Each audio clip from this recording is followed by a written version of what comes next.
Welcome to the Only One Mic podcast. I'm your host called Jeread. Full disclosure, I actually had recorded a new episode in regards to the whole situation with Ice Cube, Trump, the whole contract for Black America. And I actually have that recorded. I just didn't release it because I heard D.L. Hughley's comments and I just thought I need to address this. I'm actually going to play the clip from D.L.'s show, but I just wanted to offer some insight on this, some type of, basically my opinion on it. The thing that got me with D.L.'s comments is that he was saying like, well, there's a third wave of COVID coming and basically Donald Trump is going to meet with the guy who gave us some Fridays. And does that really matter is the question. Here's the thing about everybody who's getting on Ice Cube's back, saying he's working for Trump. He's doing all. The man came with a plan. He came with a plan. No, it's not the Platinum Plan. It was the contract for Black America. The Platinum Plan is something that Trump's people came up with, which Ice Cube addressed that already. What they did was, and I've listened to a few interviews with Ice Cube in regards to this situation. When Trump gave his speech the other day about the Platinum Plan, they contained elements from the things that Ice Cube was talking about. Some of those things that Cube spoke on was within the contract. Trump used some of it. Okay, so that's what it is. It's not like he sat down. He didn't do a Kanye move where he's in there with a press conference, putting on a MAGA hat and doing everything but sitting on Trump's lap. He never spoke to Donald Trump personally. Strike one for D.L. Hughley. He never sat down and talked to Trump. His people talk with him. He didn't speak to Trump personally. It's not like they were in the office or anything like that. He said this so many times on so many different platforms. It's ridiculous, but it seems like when everybody goes based on their emotions, that we tend to not look at things objectively. He never said that he sat down with Donald Trump. He never said that he sat down and had some roundtable discussion with Trump in the White House and all of that. If he did, there would be pictures all over the place of this particular thing. There would be media coverage. Do you think Donald Trump is going to have Ice Cube in the White House and not have cameras everywhere and not have some type of media coverage on this particular situation? Are you crazy? So obviously he didn't meet with the man personally. Now, the criticism of, well, he's just like he's another black man that's, basically getting in the Trump train. No, it's not that. And I'm paraphrasing that last part. I won't say D.L. said that directly, but he said something along that lines. He came with a plan. I be honest with you, I would have those arguments too to say, well, look at the caliber of people that Trump and I said that with Kanye West. I'm like, why would he meet with Kanye West? You know why I had that criticism? Because when I watched that video, Kanye West was a complete buffoon with no plan. He was there just putting on a monkey show. And if you actually watch that video, Donald Trump looked at him like he was a monkey on a doggone unicycle or something like that, because it was no plan. It was a bunch of babbling and foolishness and butt kissing. Here's a man who was intelligent enough to work with other people. D.L., when you claim there was no scholars or anybody that dealt with that, Ice Cube didn't sit in his basement and write that contract itself without research or without any type of help. The man said again in the interview, he was studying these things. Why would you write a contract based on the fact that you're studying stuff? That means he don't have it down pat if he's studying it. So you had people who are actually helping him craft this contract. Again, we're going on things based on emotion. If you don't like Donald Trump, fine. Listen, I'm not a fan. I'm not caping for, nor am I a Republican or a Democrat, but you got to use common sense. You have to use it in the sense that if he presented this to the Biden campaign and the Biden campaign basically said, look, his words, we like 85% of what you're doing here. We'll talk to you after the election. Cube said he presented it to both parties. If Trump was willing, if Trump's people, I won't say Donald Trump directly, if Trump's people were willing to work with him or to look at it or anything of that nature, then they looked at it. They considered some things, maybe even co-op some things. Is he mad that they co-op something? He said no. No, he's not, because no matter, and this is an intelligence on Ice Cube's part that you have to respect. No matter who's in that office come November, you have to work with him. You have to work with him. It ain't no shoo-in that Biden's going to win or Biden's going to be in there in November. It's not a shoo-in. we got to stop looking at it as such. Because you might think to yourself, as outrageous as all the stuff that Trump does, there's no way he can possibly get reelected. You're fooling yourself. And again, I have to put out there, I've done podcasts on some of the foolishness that Trump has done. So I'm not saying that I'm caping for Trump or anything. I'm caping for common sense. No matter who's in there, you have to be able to present something. Well, do I wholeheartedly believe that Trump, Biden, or anybody is going to take that plan and run with it 100%? Absolutely not. And I'm pretty sure Ice Cube is intelligent enough to know, well, no, they're not going to take everything. If they take some things, it's progress.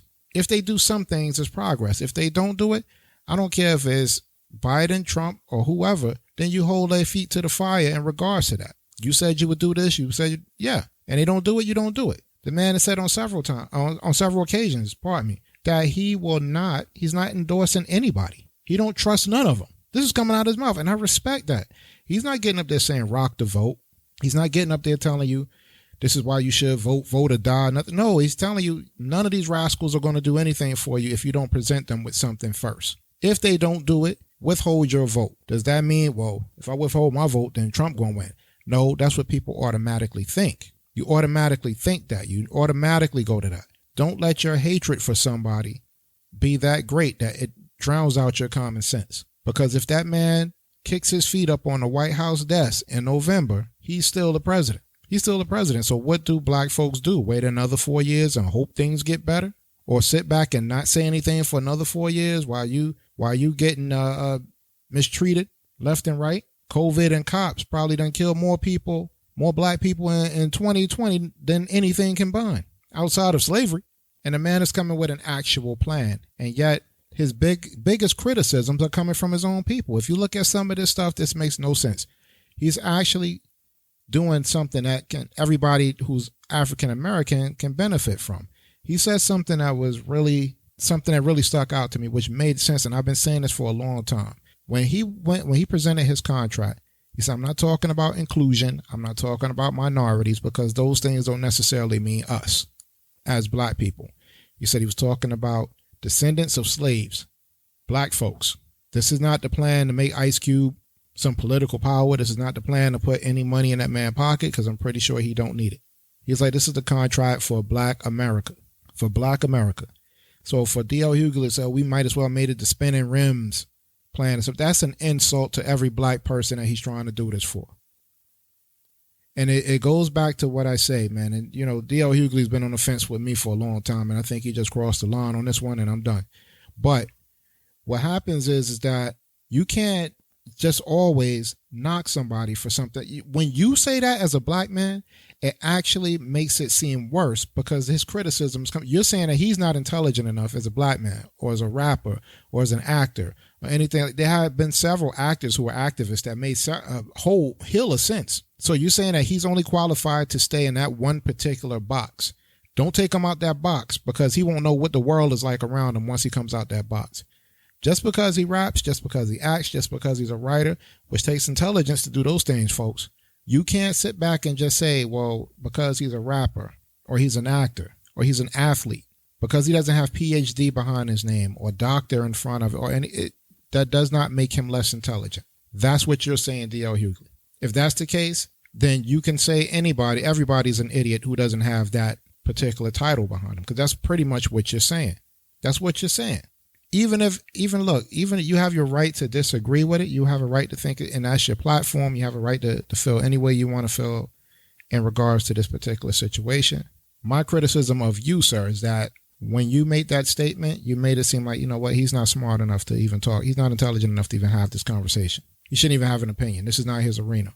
And again, I can't sit here and say I listen to every D.L. Hughley show, and I'm not just going to bash him with this next statement. Very few people said anything.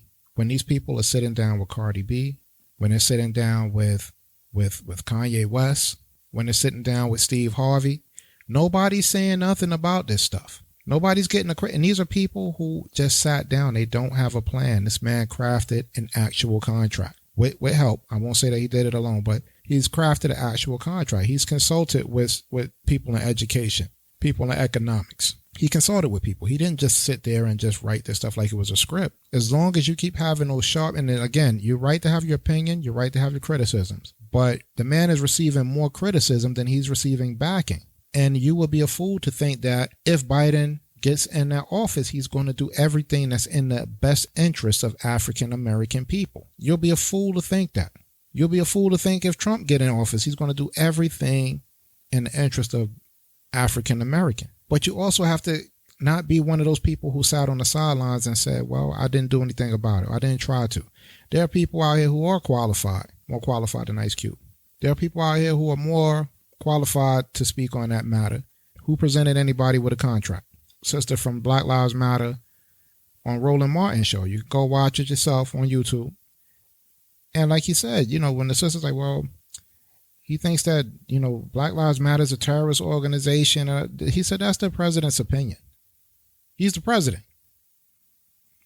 And if Black Lives Matter had the same contracts and the same outlooks on things that he had, then why didn't they come to him when he was putting these videos out? Why didn't you guys work together? Hey, Cube, we got the same kind of issues that you having, or we have the same type of outlook. You know what I mean? It's like it's the same. We're running for the same thing here. We're going for the same thing. Let's combine our forces and see what your contract entails, what our contracts entails, what's similar, what's different. Let's try to work that out. He said, I didn't hear anything from nobody. The sister had the goal to ask him, where were you? Man, been talking about this for months. Been talking about it for months. Nobody said nothing. I'm pretty sure, like he said, ain't too many people reached out to him. The man was an integral part in getting the whole reparations situation with Gavin Newsom rocking.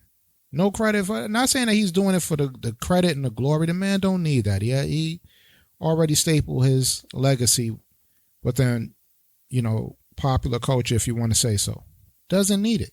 What he needs is the support on this matter, because again, if you think that it's a shoo-in for Biden and Harris, you're sadly mistaken, man. Stranger things have happened. And just like the man said, and I may have said this before, no matter who gets in there, they have to look at this contract. It's not just about Trump. It's not about Biden. It's about whoever gets in there that's going to be willing to do something about this, so we can get at least one pinky toe off our neck, off the foot that everybody else puts on. Then we might be all right. Just little things, man. Little things. You cannot commend people like this enough for stepping up and trying. But you're going to always have that set that's going to have their criticisms, their doubts, comments to make, trolling them. And for what? When he's doing something to try for the betterment of people. For the betterment of people. But maybe he should just be an artist. Maybe he should keep rapping about how bad the president is instead of doing something about it. Maybe that'd be the better thing for him to do. Just stay in your lane is what you're basically telling this man to do. So with that being said, I'm gonna piece off of here right now. It's just a disgusting display when you see black people backbiting black people who should be helping each other. So as promised, I'm gonna play the D.L. Hughley clip for you. You listen to it and you form your opinion based on what you hear. Once you do, if you want to drop me any type of a line, I'm on Instagram, I'm on Facebook, and I'm on Twitter. The Only One Mic Podcast. You can put it in just like that, and I'll pop up. You can find me, leave me a comment on the situation. Whether you agree or disagree, totally up to you. I'm also on Spotify. I'm also on iTunes, iHeartRadio, basically any platform where you can get your podcast on. You can find the Only One Mic Podcast. So I'm not going to take up any more of your time because I appreciate the time that you spent listening to this podcast. And as always, I tell you to please speak your truth quietly and clearly and listen to others, even the dull and the ignorant, because they too have their story to tell. Without further ado, here is the D.L. Hughley clip, the Only One Mic Podcast, signing off. Peace. Mariah Carey fantasy is a fantasy to believe that you can get this administration to do anything. It's you've seen black person after black person after black person after black person ruin themselves on the altar of Trump with nothing in return, and Ice Cube is the latest one. The Platinum Plan, when I heard it, it was insulting from the gate. Why didn't they have the spinning rims plan? We have a third wave of COVID coming right now, and he's meeting with the dude that gave us 3 Fridays. You can always tell the seriousness and import of the meeting based on who was in there. based on what the topic at hand is. Yes, people are right when they say we have a lot of problems. We need a seat at the table, but we need the right people at the table. We need people from education, from finance, from medicine, from medical, from prison reforms, sociology, people who have done this for a living and not made a couple of banging albums. Let me ask you something. Why is it that you will meet with Ice Cube, but you will not meet with the Congress to get a stimulus plan passed? Why is it you won't meet with Joe Biden in another debate, but you'll meet with Ice Cube? Why is it that you will not meet with the people who are trying to stem the coronavirus, but you'll meet with Ice Cube? And I'll tell you what it is. Out of all these meetings he's had with these black people, why are they always actors, comedians, rappers, and athletes? When you watch the RNC, do you see one ex-president, one governor, one foreign affairs expert? Have you seen them endorse him? You know why? Because they know he's a fool. And do you know why Trump picks the black people he picks? Because they are all entertainers, and that's what he thinks this is. All I have to do is show niggas a shiny thing, and they'll be distracted. The platinum plan. You could tell right away that he was working with somebody on that. $500 billion, where do you get that from? And for Ice Cube to say, well, I talked to the Democrats, but they said they couldn't do anything after the election. Let me tell you why. Because they don't hold the power right now. They don't hold the presidency and the Senate, and to get anything past that $500 billion that you supposedly got, who gives it to you? It's appropriated by the Congress, but the Senate has to pass it. Can you see that happening? They won't give money for airports. Airlines are closing, but I'll talk to Q. Schools are shutting down. People are close to being homeless, but I'll talk to Q. It is all for folly. He is one of my favorite rappers, and if we were talking about making a great album or some of the other projects he's done, that's all in. But to sit down with that man who only uses black people for caricatures, only for backdrops, only for photo ops, it is insulting. Yes, we need to be in the room, but it needs to be the right people in the room. People who have expertise on any number of problems that plague us. Any number of problems. And while you were meeting with, while Ice Cube was meeting, did he talk to him about how he's trying to suppress the vote? Did he talk to him about the fake ballot boxes they have all over the country? Did he talk to him about the poll watchers they're going to have that could potentially have violent outcomes with black people? Did he talk to them about how long our lines we have to wait in to vote? Did he do that? Did he talk to them about the way black women in childbirth died disproportionately? Did you have those conversations? You know why you didn't? Because that wasn't what it was for. The platinum plan. That's what we'll do. Right now, today, there's an article in Newsweek that says the Proud Boys, right now, they're planning a civil war if Trump loses. It must be something for Trump to have the Proud Boys and Boys in the Hood on the same line. When you got the Proud Boys and Boys in the Hood, yep, that was a good day. That's a little note from the GED section. We got a jazz report coming up in 15 minutes. It's the D.L. Hughley Show.